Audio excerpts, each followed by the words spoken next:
Hello guys, first of all good morning to all of you my friends. स्वागत है आपका अपने channel Clexa education.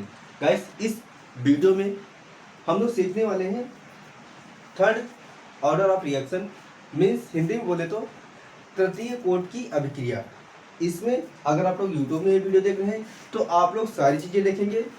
प्रथम coat की अभिक्रिया की परिभाषा, उदाहरण, प्रथम कोट की अभिक्रिया का समाकलित वेग समीकरण के दो केस। पहला केस, जब आपके तीनों ही जो आपके अभिकारक है उनकी सांद्रता समान हो, एक डेरिवेशन।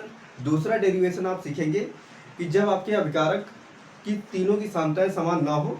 ठीक, दूसरा केस ये सीखेंगे। उसका फिर अभिक्रिया का थर्ड कोट अभिक्रिया का अर्ध आयु काल सीखेंगे और इसके लक्षण सीखेंगे। ये सारा कुछ हम लोग इस पार्ट में सीखने वाले हैं, इस वीडियो में सीखने वाले हैं। अगर आप लोग इस वीडियो को 8 ऑफ में देख रहे हैं तो ये वीडियो आपको पार्ट वाइज मिलेगी, क्योंकि उसमें 15 मिनट से अधिक का वीडियो नहीं अपलोड हो सकता है और अब लिमिट साइड 35 मिनट हो चुकी है, तो उससे अधिक का वीडियो नहीं अपलोड होगा। ठीक, फिलहाल के लिए 8 ऑफ में वीडियो पार्ट वाइज मिलेगी, लेकिन यूट्यूब में आपको पूरा एक सेट, पूरा बंडल मिलेगा। तो शुरू करते हैं थर्ड कोट की अभिक्रिया, यानी कि थर्ड ऑर्डर ऑफ रिएक्शन।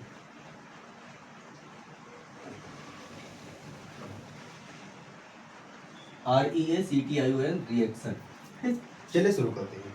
सबसे पहले हम लोग समझते हैं कि जो तृतीय कोट की अभिक्रिया होती क्या है, इसकी परिभाषा होती है।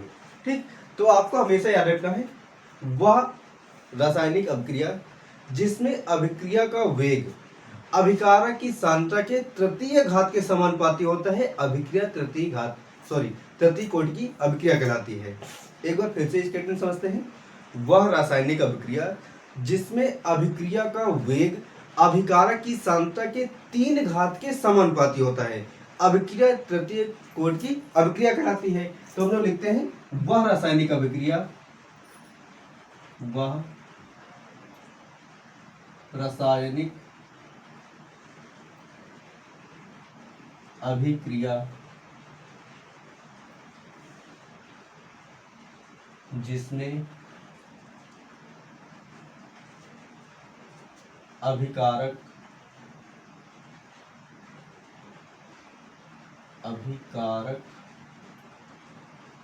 की सांद्रता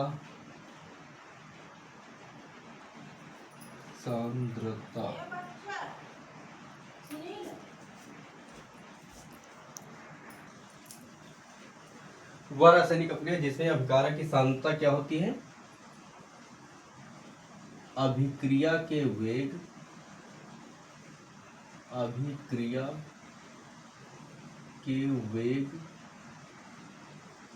के तृतीय घात के समानुपाती होती है। अभिक्रिया क्या कहलाती है? अभिक्रिया कहलाती है तृतीय कोट की अभिक्रिया। तो अभिक्रिया तृतीय कोट की अभिक्रिया कहलाती है। अभिक्रिया कहलाती है। ये आपका हो गया इसका डेफिनेशन। वह रासायनिक अभिक्रिया जिसमें अभिकारक का वेग अभिक्रिया के तृतीय घात के समानुपाती होता है, अभिक्रिया क्या कहलाती है? अभिक्रिया कहलाती है तृतीय कोट की अभिक्रिया। अब जैसे कोई आपको एग्जांपल देना हो तो एग्जांपल में आप बता सकते हैं, जब आप लोग 2NO में से O2 मिलाते हैं तब आपको रिजल्ट में मिलता है NO2। एक मिनट गाइस, बैलेंस नहीं, हाँ बैलेंस है, क्योंकि यहाँ पर ऑक्सीजन देख सकते हैं डबल हो गए और इधर भी डबल है, तो 2 दूना 4 ऑक्सीजन हो गए और नाइट्रोजन कितने हो गए? ये 2 हो गए। ठीक, तो ये हमारी अभिक्रिया है जो थर्ड कोट की है। अब जैसे इस अभिक्रिया का हम लोग वेग निकालें तो अभिक्रिया का वेग होता है, वेग को हम लोग लिखते हैं रेट, बोलते हैं इंग्लिश में। आप रेट इक्वल टू इसका हो जाएगा, ये इक्वल न लिखकर आप लोग समानुपाती चिन्ह लगाएंगे और क्या हो जाएगा, जो यनो है इसकी सांद्रता 2 है और इसके साथ जो ऑक्सीजन लगा है O2 इसकी सांद्रता है 1। और अब अगर अभिक्रिया की कोट निकालें, अभिक्रिया की कोट, तो कोट बराबर कितना हो जाएगा 2 + 1 = 3। यानी कि यह अभिक्रिया कौन सी है, तृतीय कोट की अभिक्रिया है। एक और एग्जांपल लेते हैं, जब 2 NO में से Cl2 मिलाते हैं, 2 NO में से हम लोग क्लोरीन मिला देते हैं Cl2, और तो बनेगा क्या हमारा 2NCl, 2NCl बनेगा। और इसमें से सॉरी यहाँ पर O भी रहेगा, 2NOCl, 2NOCl बनेगा। तो इसमें भी कि रेट क्या हो जाएगा, रेट प्रोपोर्शनल हो जाएगा। जो NO है ये कितना है आपके पास 2 और क्लोरीन आपका 1। अब आपसे कोई ऑर्डर ऑफ रिएक्शन पूछे तो आप लोग बताओगे अभिक्रिया की कोट इक्वल टू क्या हो जाएगा, means order of reaction equal to की कोट इक्वल टू हो जाएगा 2 + 1 = 3। यानी कि ये भी कौन सी है, तृतीय कोट की अभिक्रिया है। ये तो हो गई हमारी डिफिनेशन और एग्जांपल। अब नेक्स्ट पार्ट में हम लोग सीखते हैं कि तृतीय कोट अभिक्रिया के लिए समाकलित वेग समीकरण। तो जिसमें से इसके 2 पार्ट हमने बताए थे, 2 पार्ट होते हैं। पहला पार्ट होता है जिसमें कि तीनों ही जो आपके रिएक्टेंट होते हैं, अभिकारक होते हैं, इनकी सांद्रताएं समान होती हैं। दूसरे केस में जब तीनों की ही सांद्रताएं समान ना हो, यानी कि भिन्न भिन्न हो। तो दोनों ही केस हम लोग समझने वाले हैं। वीडियो बहुत ही लंबा होने वाला है। अगर आप लोग यूट्यूब में देख रहे हैं, अगर आप लोग यूट्यूब में देखें तो वीडियो आपको पार्ट वाइज मिलेगी, तो उसमें कोई दिक्कत नहीं। यूट्यूब में वीडियो थोड़ा लंबा हो जाएगा। तो अब हम चलते हैं नेक्स्ट पार्ट में। इस पार्ट में हम लोग सीखने वाले हैं समाकलित वेग समीकरण। तो इसका पहला केस बनेगा जब अभिकारक की सांद्रता समान हो। ठीक, पहला केस है जब आपका अभिकारक की सांद्रता समान होते हैं। तब हम लोग लिखते हैं, माना कोई अभिक्रिया, माना कोई अभिक्रिया क्या है, ए है, बी है, सी है, या फिर इसको ए बी सी न लिखकर हम लोग इसको लिख देते हैं ए फिर ए फिर ए, क्योंकि सभी की सांद्रता समान है तो इससे भी आपको ज्यादा समझ। ये मिलकर इधर क्या बनाते हैं, प्रोडक्ट बनाते हैं, उत्पाद बनाते हैं, जिसको इंग्लिश में हम लोग प्रोडक्ट बोलते हैं। ठीक, प्रारंभ में क्या होगा, प्रारंभ में जब आपका टाइम इक्वल टू 0 होगा तो उस वक्त इसकी भी जो सांद्रता रहेगी x रहेगी, इसकी भी सांद्रता x रहेगी, और सॉरी इसकी सांद्रता a रहेगी, इसकी सांद्रता a रहेगी, और इसकी भी सांद्रता a रहेगी। इस वक्त आपको कोई भी प्रोडक्ट नहीं मिलेगा, यानी कि इधर आपको 0 प्रोडक्ट मिलेगा, क्योंकि जब हम लोग कोई चीज मिलाते हैं तो तुरंत उसमें नहीं मिल जाती है। ठीक, तुरंत आपको प्रोडक्ट नहीं मिलेगा स्टार्टिंग केस में। लेकिन जब कुछ टाइम बीतेगा, यानी कि टी समय पश्चात होगा क्या, इनकी जो सांद्रता रहेगी a-x, क्योंकि कुछ इधर से मिलकर इधर आ जाएगी, इसकी भी हो जाएगी a-x और इसकी भी हो जाएगी a-x। इधर क्या बनेगा, हमको प्रोडक्ट बनेगा, प्रोडक्ट लिख देंगे, या फिर अगर हिंदी में लिख रहे तो उत्पाद लिख देंगे। ये हो गया, पी ब्रैकेट बना देते हैं। ठीक, इधर हमको क्या मिलेगा, उत्पाद मिलेगा। अब इसके बाद पता है हम लोग क्या करते हैं, अभिक्रिया का वेग लिखते हैं। तो आपको पता है अभिक्रिया का वेग, अभिक्रिया का वेग समानुपाती होता है, अभिक्रिया का वेग समानुपाती होता है अभिकारक की सांद्रता के। तो अभिकारक की सांद्रता कौन सी है, पहली है a-x, दूसरी है फिर से a-x, और तीसरी भी है a-x। अगर ये बड़ा ब्रैकेट लगा तो आप समझ जाना कि ये क्या है, सांद्रता है, कंसिस्टेंसी को दिखाया गया है। तो अभिक्रिया का जो वेग होता है इसको हम लोग लिखते हैं dx/dt, dx/dt। और जो यहाँ पे समानुपाती का चिन्ह है, जब ये समानुपाती चिन्ह हटता है तो यहाँ पर एक समानुपाती नियतांक जुड़ जाता है, जिसे हमने k लिख दिया। अब k क्या है, k के होता है अभिक्रिया का वेग स्थिरांक, हम लोग इसे बोलते हैं, जो कि एक नियतांक है, कांस्टेंट वैल्यू बोल सकते हैं। और इधर अगर आप देखें तो तीनों की सेम है, तो हम लोग इसको एक साथ लिख सकते हैं, a माइनस एक्स की होल पावर 3, क्योंकि एक पावर इधर भी, एक पावर इधर भी, एक पावर इधर भी होती है, और एक पावर लिखी नहीं जाती इसलिए मैंने लिखा नहीं। लेकिन अगर आप लिख भी देते हैं तो कोई भी दिक्कत नहीं, आ जाएगा। अब ये हो गया। देखिए ये जो a माइनस एक्स है ये इधर के साथ गुणे में, तो उधर जाके बट्टे में चला जाएगा, और जो डी टी है वो इधर आ जाएगा, तो इधर हो जाएगा D X upon A minus X whole cube equal K D T, ये हो गया। अब इसमें हम लोग लिखेंगे माना a minus X equal to capital K मान लिया, ठीक, कि a minus X equal to capital K है। अब इसका हम लोग क्या कर देते हैं, समाकलन कर देते हैं, दोनों पक्षों का समाकलन करते हैं। अगर हम लोग दोनों पक्षों का समाकलन करेंगे तो a का तो 0 हो जाएगा, इधर हो जाएगा minus D X equal to इधर हो जाएगा डी के हो जाएगा, ठीक, यानी कि minus D X equal to D K हो जाएगा।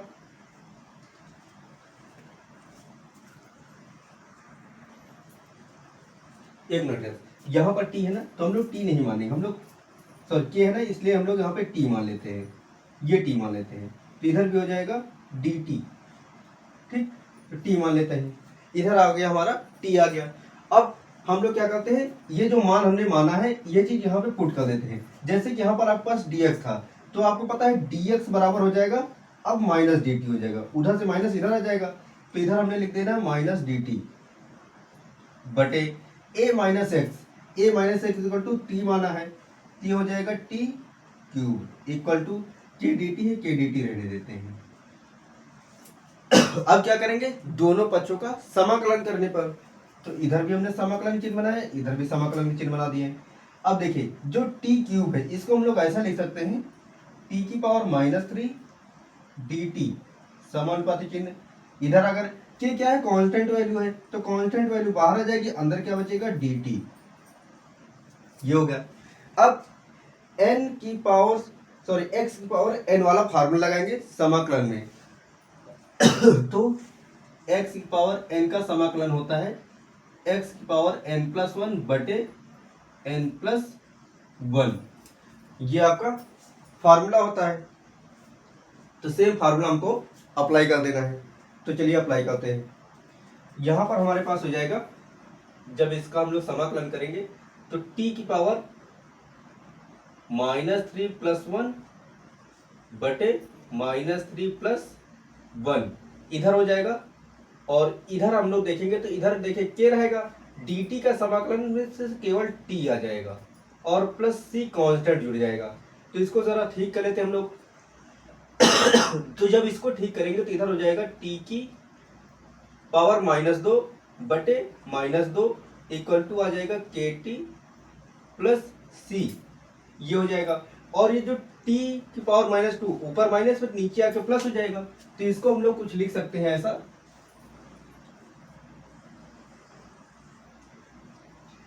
1/-2 टी स्क्वायर इक्वल टू के टी प्लस सी, इसको समीकरण नंबर 1 मान लेते हैं।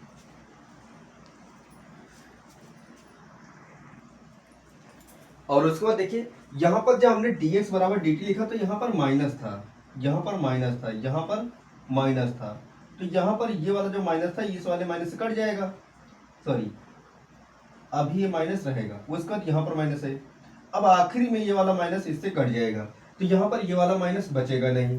तो अब हमारे पास देखिए t का जो हमने मान माना था, t बराबर हमने माना था ये a माइनस एक्स, यहाँ पर रख देते हैं 1/2 a माइनस एक्स का होल स्क्वायर इक्वल टू के टी प्लस सी, इसको हम लोग समीकरण नंबर 2 मान लेते हैं। अब हमने लिखा था प्रारंभ में क्या था, प्रारंभ में जब आपके पास टाइम 0 था तो उस वक्त जो आपका प्रोडक्ट था 0 था, यानी कि इधर आपका कुछ नहीं बनना था, ठीक, तो वही मान हम लोग यहाँ पे रख देते हैं, तो ये हो जाएगा 1/2 a ब्रैकेट में 0 minus whole square equal to K into zero plus C. इसको जरा सॉल्व करें तो ये हो जाएगा 1/2a स्क्वायर इक्वल टू आ जाएगा सी। तो ये समीकरण नंबर 3 हो जाएगा। अब क्या करेंगे, समीकरण 3 से सी का मान उठाएंगे, समीकरण 2 में रख देंगे। तो लिखेंगे समीकरण 2 से, समीकरण 2 में आ जाते हैं। समीकरण 2 है 1/2 ब्रैकेट में a minus X whole square equal to है के टी प्लस सी। तो सी के बराबर 1/2a स्क्वायर हो जाएगा। अब जब 1/2a स्क्वायर इधर प्लस में उधर जाके माइनस हो जाएगा। तो अब हमारा नेक्स्ट पार्ट क्या बनेगा, देखिए के टी तो अपनी जगह पे रहेगी, के टी अपनी जगह पर, ये वाला उठा जाके माइनस हो जाएगा।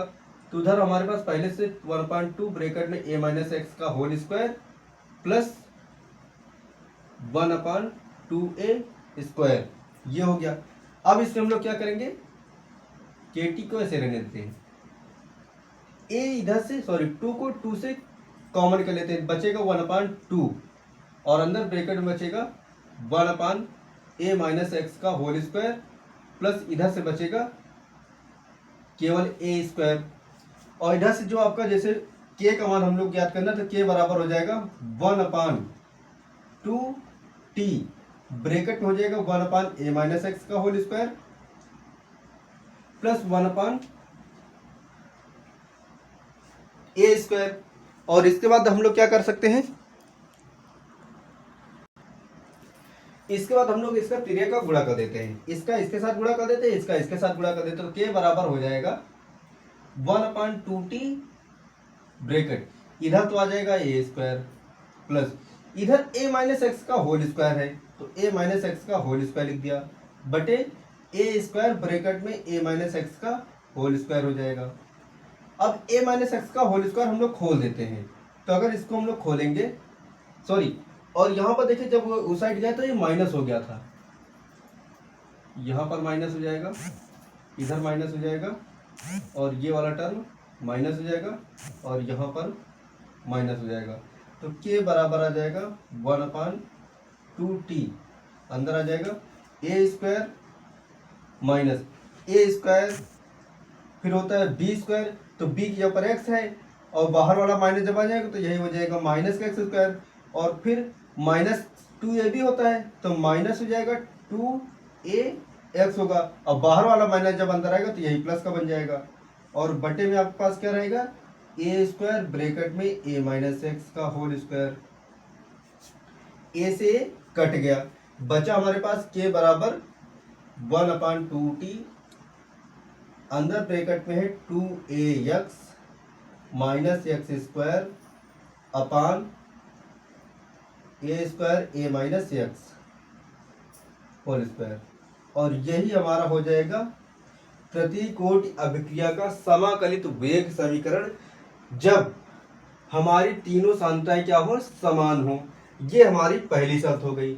अब दूसरे पार्ट में हम लोग सीखेंगे कि जब आपकी सांद्रताएं समान हो, तो ये तो छोटा सा डेरिवेशन था, लेकिन अब जब हम लोग करेंगे कि जब आपकी सांद्रताएं समान नहीं होंगी तो वो डेरिवेशन कम से कम मान लीजिए 2-3 बार आपको इरेज करना पड़ेगा, तब जाके वो डेरिवेशन आएगा। ठीक, तो हम लोग मिलते हैं नेक्स्ट पार्ट में।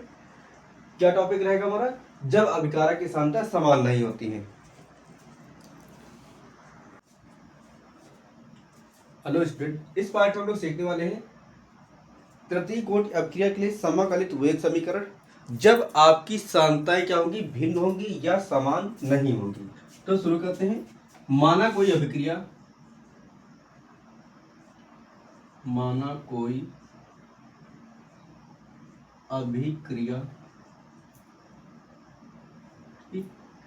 A प्लस बी प्लस सी मिलकर क्या बनाते हैं, उत्पाद बनाते हैं, यानी कोई प्रोडक्ट बनाते हैं। प्रारंभ में क्या होता है, प्रारंभ में जब टाइम आपका 0 होता है तो A की सांद्रता A रहती है प्लस B की सांद्रता B रहती है और C की सांद्रता C रहती है। इस टाइम में आपको कोई भी प्रोडक्ट नहीं मिलता है, यानी कि उत्पाद इस टाइम में आपको 0 मिलता है। लेकिन जब हम लोग t समय इंतजार करते हैं, यानी कि t समय पश्चात यहाँ पर रह जाता है a minus X plus B minus X plus C minus X, और ये सब मिलके इधर क्या बनाते हैं, प्रोडक्ट, उत्पाद बनाते हैं। ये डेरिवेशन थोड़ा बड़ा होगा क्योंकि इसमें 3 सामताएं हैं और तीनों ही अलग अलग हैं, तो थोड़ा बड़ा हो सकता है पार्ट वीडियो का। तो शुरू करते हैं इसको। देखिए अब हम लोग क्या निकालते हैं इसके बाद, अभिक्रिया का वेग। तो आपको पता है अभिक्रिया का वेग, अभिक्रिया का वेग जो अभिक्रिया का होता है ये समानुपाती होता है अभिकारक की सांद्रता के। तो अभिकारक की सांद्रता है a minus X, B minus X, साथ में c माइनस एक्स, ये अभिकारक की सांद्रता हो गई। और इसके बाद जब आपका समानुपाती चिन्ह हटता है तो यहाँ पर एक नियतांक जुड़ जाता है, और अभिक्रिया के वेग को हम लोग dx अपान dt लिखते हैं, dx upon dt equal to हो जाएगा k।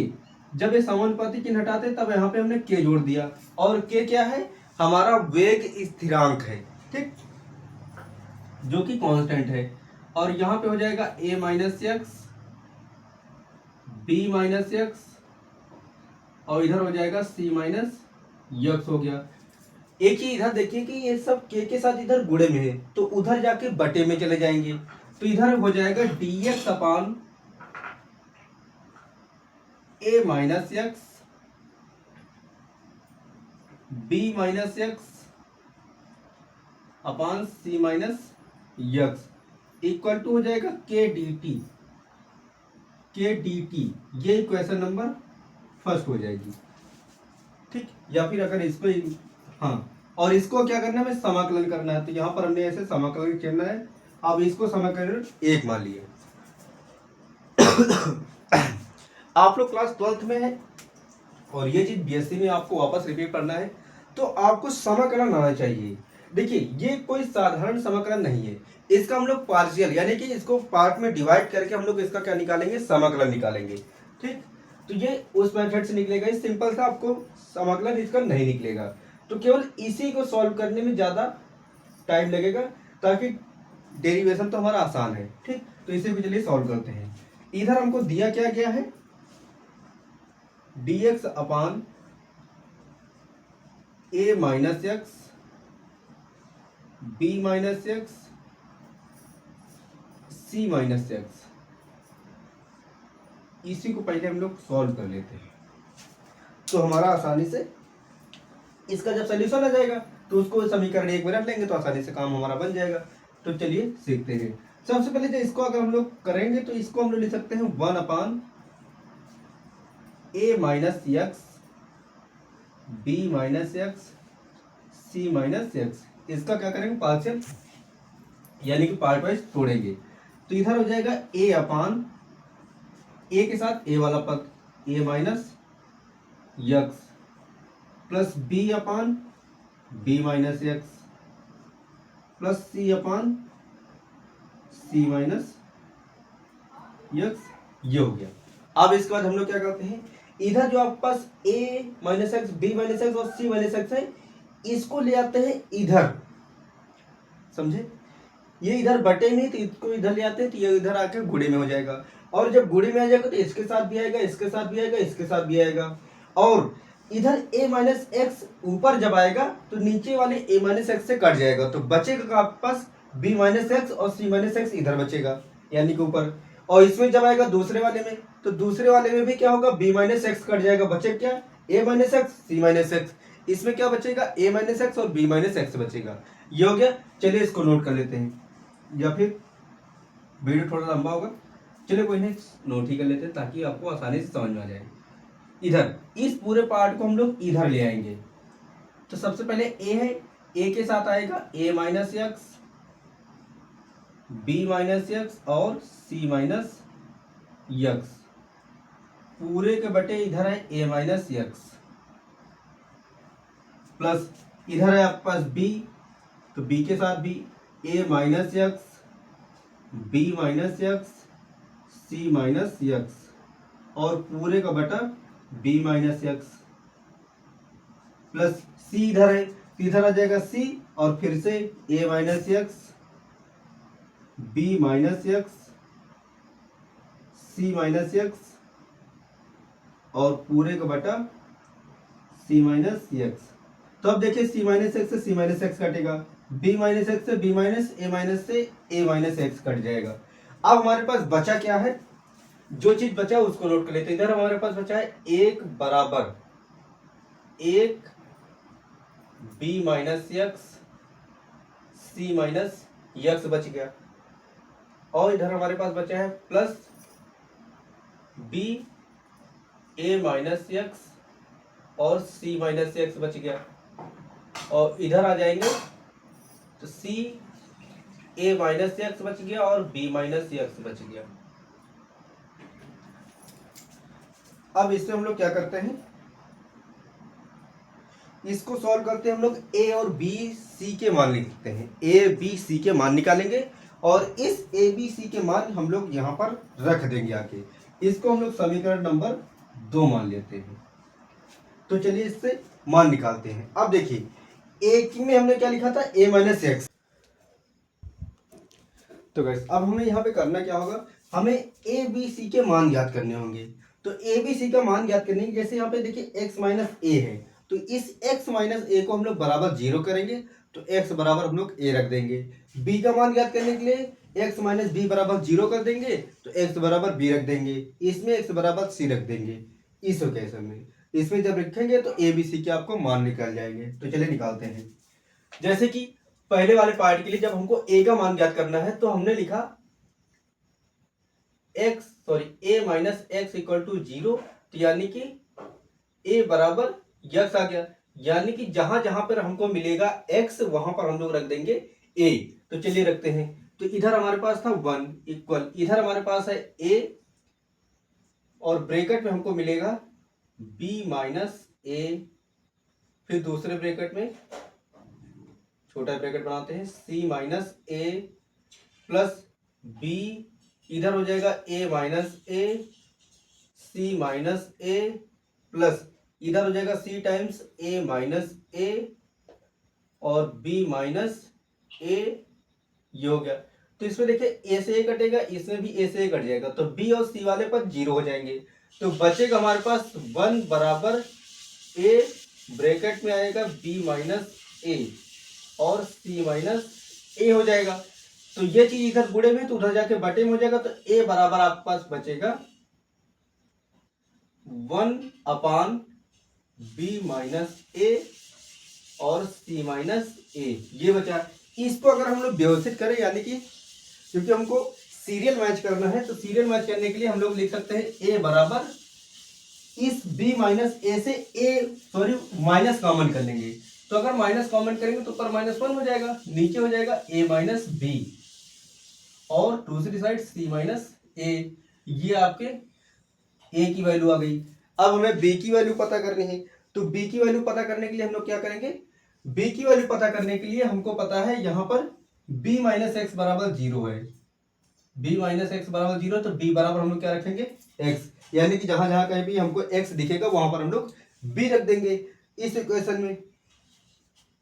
तो इधर हो जाएगा 1 बराबर a ब्रैकेट में, इधर क्या लिखा है b माइनस एक्स, तो b हो गया माइनस x की जगह पर क्या रखना है b, और उसके बाद c minus X C minus B हो गया प्लस b ब्रैकेट में फिर से a माइनस एक्स, तो a माइनस बी हो जाएगा, दूसरे ब्रैकेट में c माइनस एक्स है तो c माइनस बी हो जाएगा प्लस c ब्रैकेट में a माइनस बी हो गया, दूसरे ब्रैकेट में b माइनस एक्स है तो x के ऊपर हमको रखना है b, ये हो गया। तो अब देख सकते हैं कौन से कटेगा, a वाला पद कट जाएगा और ये वाला पद कट जाएगा, तो c वाला 0 हो गया, a वाला पद 0 हो गया, तो बचा पास 1 बराबर b ब्रैकेट में a माइनस बी और c माइनस बी, ये हो गया। तो इसको हम लोग लिख सकते हैं इसको उधर साइड ले जाएंगे तो ये हो जाएगा b बराबर 1/a-b और दूसरे ब्रैकेट में c-b। तो इसको भी सीरियल मैच करने के लिए हम लोग कर क्या सकते हैं, b माइनस सी कर सकते हैं। तो इससे अगर हम लोग माइनस कॉमन कर लेंगे तो बचेगा, ऊपर तो -1 हो जाएगा, नीचे हो जाएगा b माइनस सी और अंदर हो जाएगा a माइनस बी। इसमें कोई चेंजेस नहीं है कि इसका हमने माइनस कॉमन कर लिया। तो आपको b की वैल्यू पता चल गई। अब b की वैल्यू भी पता चल गई तो अब हमको मान निकालना है c की। c का मान निकालने के लिए आपको करना क्या पड़ेगा, c का मान निकालने के लिए आपको यहां पर दिया गया था c माइनस एक्स। तो आप क्या करेंगे, x बराबर c, कहीं पर भी आपको x दिखेगा वहां पर आपको c लिख देना है। इस इक्वेशन को लेते हैं। फिर एक बराबर था a, ब्रैकेट में हमारे पास है b minus x, b minus x के ऊपर c हो गया। फिर दूसरे बार में c माइनस एक्स है तो c माइनस सी हो जाएगा, c माइनस सी हो गया प्लस, फिर उसके बाद है b, तो अंदर हो जाएगा a माइनस सी और दूसरी में c माइनस ए सॉरी c माइनस एक्स, तो c माइनस एक्स के ऊपर c रख दिया और प्लस c, तो c में है a माइनस एक्स, तो हो जाएगा a माइनस सी। दूसरे ब्रैकेट में b माइनस एक्स है तो हो जाएगा b माइनस सी हो जाएगा। अब देखिए इसमें कटेगा, ये c कट जाएगा, ये वाला c कट जाएगा, तो यानी कि a वाला और b वाला पद 0 हो जाएगा। तो बचेगा आपके पास a बराबर, बचा आपके पास है c ब्रैकेट में a माइनस सी और b माइनस सी बचा। तो ये इधर गुणे में उधर जाके बट्टे में चला जाएगा, तो c बराबर हो जाएगा 1/a माइनस सी, दूसरे ब्रैकेट में b माइनस सी। तो इसको हम लोग सीरियल मैच करने के लिए क्या करते हैं, इससे माइनस कॉमन कर लेते हैं। तो c बराबर हो जाएगा -1/a minus c minus a और अंदर b माइनस सी ही रहेगा। ये आपको c की वैल्यू पता चल गई। अब देखिए आपको तीन वैल्यू पता चल चुकी हैं, a की वैल्यू पता चल चुकी है, b की पता c b a, यानी कि a b c की आपको मान पता चल गए। तो आप क्या करेंगे, इन a b c के मान को आप रख देंगे सीधा इस समीकरण में, समीकरण 2 में। तो हम लोग लिखेंगे a b c के मान समीकरण 2 में रखने पर, आप इसका चाहे फोटो खींच लीजिए, स्क्रीनशॉट ले लीजिए, या फिर आप चाहे तो नोट कर लीजिए, क्योंकि अब हमें इसको इरेज करना पड़ेगा। तो यहां से, तो यहां पर अब हम लोग क्या करेंगे, यहां पर लिखेंगे समीकरण 2 में ए बी सी के मान रखने पर। तो चलिए ए बी सी के मान रखते हैं समीकरण 2 में। एक मिनट जल्दी से इसको इरेज कर दे, ये जल्दी से आ जा। वीडियो थोड़ा लंबा होगा इस, लेकिन आपको अच्छे से समझ में आ जाएगा, इसके बाद कंफ्यूजन आपको खत्म हो जाएगा। बस अगर आपको मैथ भी नहीं आती तो ये थोड़ा देखने में थोड़ा अजीब लग सकता है, बड़ा सा क्योंकि है। तो इधर हमने क्या रखना है, a, तो a बराबर हमने क्या रखना है, ये चीज। तो a का मान है -1/a माइनस एक्स पहले से था, और उधर क्या मिल जाएगा हमको, a माइनस बी और c माइनस a मिल गया। फिर ये वाला प्लस है, तो लेकिन जब हम लोग b का मान रखेंगे तो माइनस आ जाएगा, तो यहां पर माइनस का फिर से 1/ क्या मिलेगा हमको, b माइनस एक्स पहले से था, और फिर उधर से हमको b माइनस सी मिल गया, और इसका a माइनस बी मिल गया। और c के लिए, तो c के लिए हमने यहां पे लिखा -1/, c का मान थोड़ा नीचे लिख देते ताकि यहाँ पे कंफ्यूजन ना रह जाए। तो c का मान आ जाएगा -1/, क्या रहेगा, c के लिए c माइनस एक्स, और इधर है c माइनस ए और b माइनस सी। ये आपको c के मान पता चल गए। तो अब a b c के मान हमने नोट कर लिए हैं, तो इनको इरेज कर देते हैं।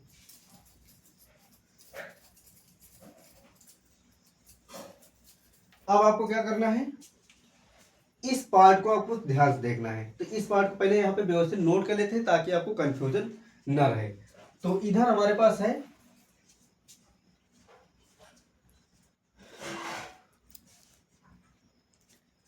तो बस हम लोग व्यवस्थित करने के लिए क्या कर सकते हैं, इसको ये जो नीचे लिखा है इसको यहाँ लिख देंगे तो हमको अच्छे से दिखाई देगा। तो यह हो जाएगा -1/c - x और c - a b - c, c - x c - a b - c। तब ये नीचे वाला इरेज कर देते हैं और अब हम लोग क्या करेंगे, इसका कर देंगे समाकलन। या फिर अगर आप समाकलन नहीं करना चाहते हैं तो आप अगर ध्यान से देखें तो यहाँ पर लिखा हुआ है 1/, ये सारा आइटम 1/, ये सारा आइटम लिखा हुआ है। तो आप क्या करेंगे, इस पूरे मान को उठाकर समीकरण 1 में रख देंगे। ठीक, तो हम लोग लिखेंगे समीकरण 1 से, समीकरण 1 से। ये थोड़ा बड़ा होने वाला है क्योंकि इसमें हमने आपको स्टार्टिंग बताया था ये थोड़ा बड़ा होता है क्योंकि इसके तीनों पार्ट अलग अलग होते हैं। तो इस पूरे का मान यानी कि जहां पर 1/a - x b - x c - x है, तो इसकी जगह पर हम लोग ये पूरा यहाँ पर पुट कर देंगे यहाँ पर। तो इधर हमारे पास लिखा है 1/dx लिखा हुआ है और dx लिखा हुआ है। तो इस पूरे dx के ऊपर हम लोग लिख देते हैं ये वाला पूरा पार्ट क्या है, -1/a - b, फिर c - a,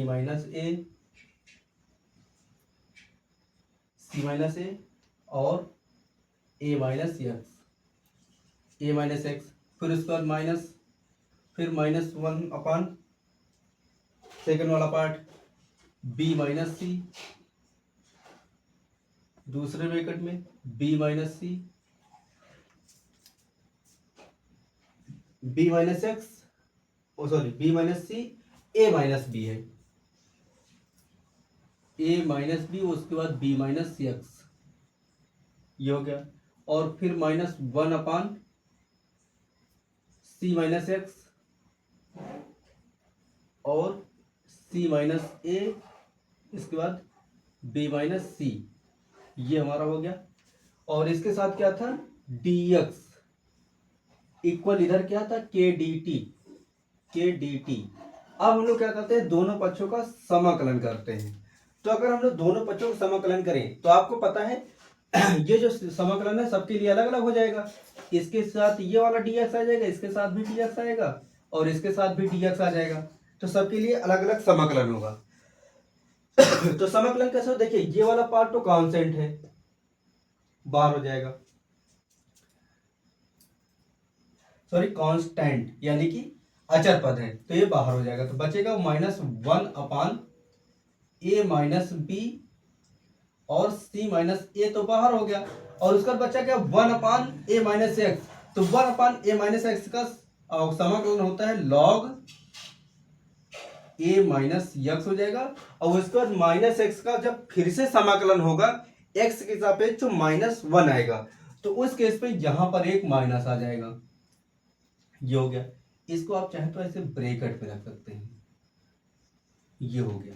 ठीक, ताकि देखने में थोड़ा अच्छा लगे और कंफ्यूजन मिल रहा है। और इसके बाद ये वाला माइनस, तो इसमें से अचर वाला पद बाहर हो जाएगा। तो 1/b - c अचर पद है और ये a - b - c, a - b, यहां पर a - b था तो इसके बाद a - b भी अचर पद है, बाहर हो जाएगा। उसके बाद 1/b - x का जब समाकलन होगा तो इसका आ जाएगा log b - x और b - x और उसके साथ -c b - x, ये हो गया। उसके बाद फिर से माइनस बचेगा तो माइनस हमने यहाँ लिख दिया और इसको भी हम लोग ऐसे बड़े ब्रैकेट में दे देते हैं। फिर -1/, इसके लिए अचर पद, इसके लिए अचर पद क्या है, c - a और b - c, बाकी के लिए log c - x आ जाएगा और इससे -1 बाहर आ जाएगा, बराबर इधर आ जाएगा kt + c आ जाएगा। तो अब इसमें अगर ध्यान से देखें तो ये वाला माइनस माइनस प्लस हो जाएगा, ये वाला माइनस माइनस प्लस हो जाएगा, ये वाला माइनस माइनस प्लस हो जाएगा। तो इसको जरा प्लस करके नोट कर लेते हैं। तो ये हो जाएगा, ऊपर तो हमारे पास यही रहेगा, log a माइनस एक्स बटे a minus B C minus A plus log b minus C X b minus X upon b minus C और a minus B plus log c minus X upon log c minus A और b minus C. ये हो गया, बराबर हमारे पास है अभी के टी प्लस सी। इसको समीकरण दे देते हैं। अगर हमने समीकरण 2 बना लिया है तो 2 के बाद 3 तो है नहीं समीकरण, तो इसको हम लोग समीकरण 3 बना लेते हैं। अब देख सकते हैं अभी समीकरण 3 आया है। अब जब समीकरण 3 आ चुका है तो आपको पता है प्रारंभ में हमने क्या लिखा था। प्रारंभ में था x बराबर 0 था जब t बराबर हमारा 0 था, यानी कि जब हमने टाइम 0 दिया था यहाँ पर, तो उस वक्त कोई भी प्रोडक्ट में चेंजेस नहीं आ रहे थे, यानी कि कोई भी प्रोडक्ट नहीं बन रहा था, x बराबर 0 था। तो x बराबर 0 और t बराबर 0 रख देते हैं, इस पूरी इक्वेशन में रखते हैं। इधर ऊपर आ जाएगा log a upon a minus B C minus A plus log b upon b minus C A minus B plus log c upon log sorry नीचे log नहीं होगा, बहुत बड़ा हो गया, इस कारण थोड़ा मिस्टेक हो रही है, कोई दिक्कत नहीं। c माइनस ए और b माइनस सी हो जाएगा बराबर के साथ टी है, टी को 0 बना देगा, ये बराबर सी आ जाएगा। ये समीकरण नंबर 4 हो जाएगा। अब हम लोग क्या करेंगे, इस सी का मान समीकरण नंबर 3 में रखेंगे। तो इसके लिए थोड़ा स्पेस पहले बना लेते हैं। स्पेस कैसे बनेगा, इसको हम लोग इधर का इरेज कर देते हैं, क्योंकि यहाँ स्टार्टिंग लिखेंगे तभी वो आ पाएगा, क्योंकि बड़ी इक्वेशन हो गई। तो गाइस अब हम लोग क्या करेंगे, लिखेंगे c का मान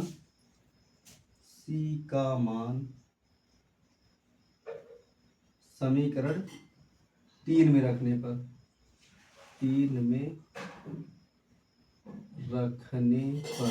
रखते हैं।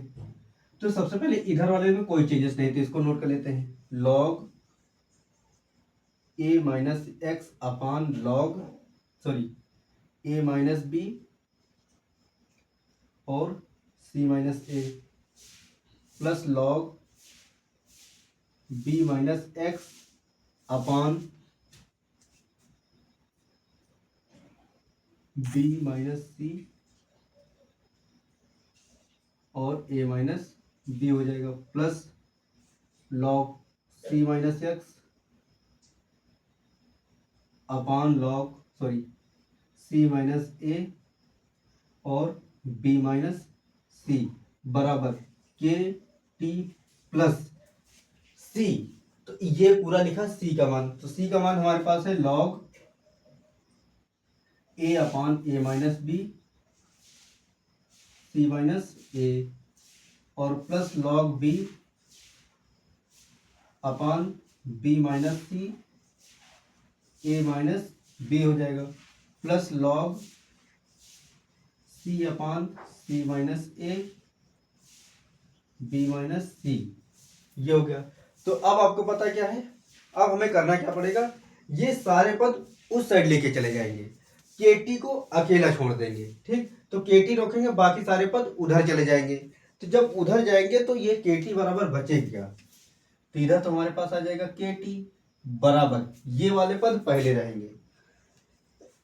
और एक चीज समझ लेते हैं हम लोग, जैसे log a माइनस एक्स है तो इसके साथ में a वाला पद रखेंगे, b वाले के साथ b का पद, c वाले के साथ c का पद रखेंगे। ठीक, और ये वाले पद जब उधर जाएंगे तो सारे हो जाएंगे माइनस में। तो सबसे पहले इधर हमारे पास है log ए माइनस एक्स बटे ए माइनस बी और सी माइनस ए माइनस इधर से ये वाला पद जाएगा log A upon A minus B और सी माइनस ए। उसके बाद सेकेंड वाला पद plus log B minus X upon B minus C और ए माइनस बी हो गया माइनस इधर से बी वाला पद log B upon B minus C और इधर ए माइनस बी, फिर plus log C minus X upon C minus A और बी माइनस सी, ये हो गया। इधर से सी वाला पद log c upon C minus A और अंदर में बी माइनस सी, ये हो गया।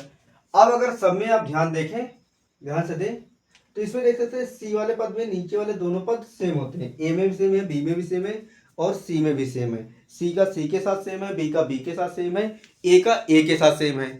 तो इनको अगर हम लोग कॉमन कर लें तो इधर तो हमारे पास के टी है, के टी रहेगा बराबर, इससे हमने ए माइनस बी और सी माइनस ए कॉमन कर लिया तो 1 अपान ए माइनस बी और सी माइनस ए कॉमन कर लिया तो अंदर हमारे पास बचा क्या, लॉग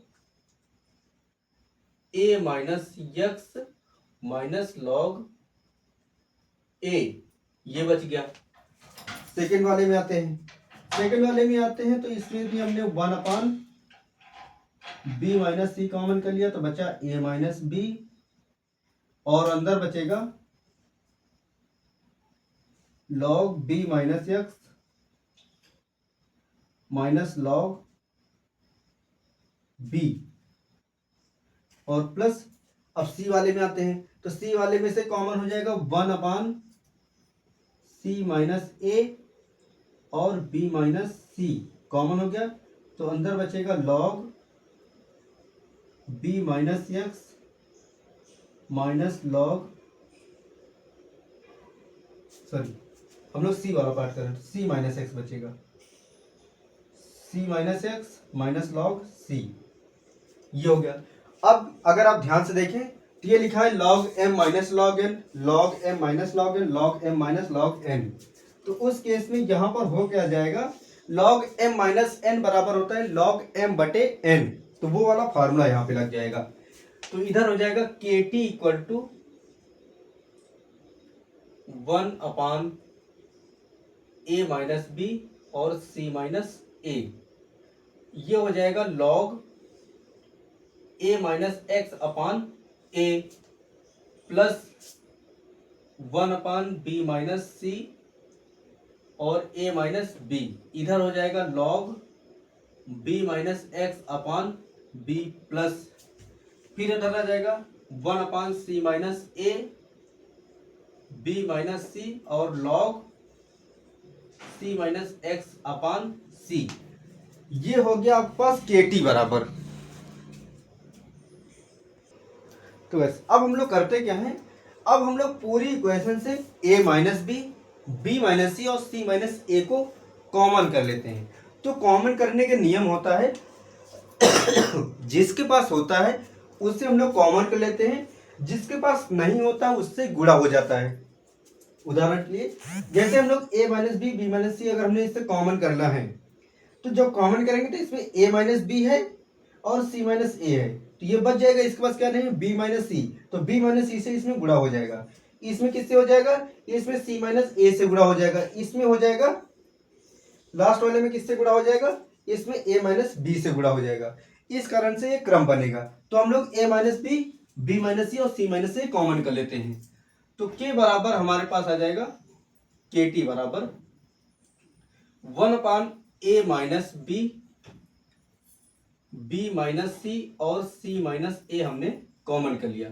तो अब हमारे पास अंदर बचेगा क्या, देखिए इसके बाद ए था, ए बी था और सी ए था, बी सी नहीं था, तो इस कारण से आ जाएगा बी सी लॉग ए एक्स अपान ए, ये बचेगा।